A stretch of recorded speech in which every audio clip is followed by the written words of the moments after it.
Oya cheki, sisi ndo wale wase, yani hata tukikosa saa mbili ya kupiga gym, hiyo haijai kuwa sababu ya sisi kutopiga gym. Sisi tunapiga gym na ile kitu yoyote tumepata mbele. Hata tukiwa wera ile time tuko wera tunapiga wera, wakati tumepata ile time kiasi ya kupumzika, hiyo ndio time tunatumia kupiga gym. Na tunatumia gym na ile kitu yoyote iko mbele. Tena unyama sana ile haijai tokea, unachukua jiwe hiyo so design. Piga juu hizo design. Hiyo ndio ile kutengeneza chest, yani ile chest push up. Mama vipi? Piga kinyama hizo design hapo hivyo. Piga hiyo ni chest hiyo.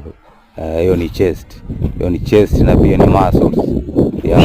Alafu kama vipi tunarudia hiyo muscles hiyo. Hiyo ni jiwe tunapiga set zetu sasa hiyo 10. Piga 10 hapo inakuwa fit. Juu sasa gym huanga ni ile ya rich kid. Ama tuseme wale watu wa kula nyama, yani wale wala nyama, but sisi wala nyasi kama sisi. Watu yani inabidi lazima urauke kila siku. Waamka asubuhi uende pige ile kama ni mjengo. Yani lazima upige hustle. Sasa kama unapiga hustle day, hustle yako nayo inakupa labda saa 2, saa 3, saa 5. Hiyo saa 5 nayo unapata kwa nyumba umeacha famu, kuna wasee wanakutegemea hapo hivyo. Lazima keja ghetto lazima unalipia. Unapata sasa. Alafu sasa hiyo job yako ni ile job unaingia saa 12, unatoka saa 1 na sometimes unapiganga ile overtime yenye hailipwi. Sasa unapata uwezi pata ile time ya kuwa unaweza enda gym. But hiyo sasa haiwezi fanya sisi tukue wiki ama tusipige zoezi. Kwa sababu tunaokota jiwe kaa hilo kitu yoyote. Tunatumia hiyo kupiga gym.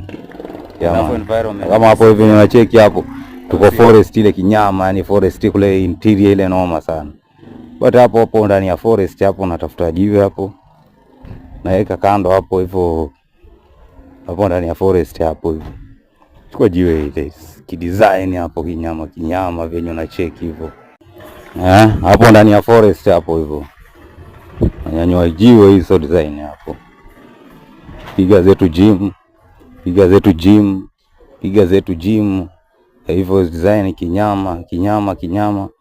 Man, hii story mambo kama hii najua ukiongelea hii story kwa rich kid haizi elewa.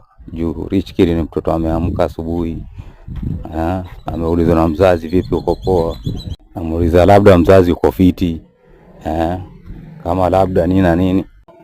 But watu kazi sisi hatuna mtu wa kuwa hatukuwahi kuona mtu wa kutuuliza hizo story.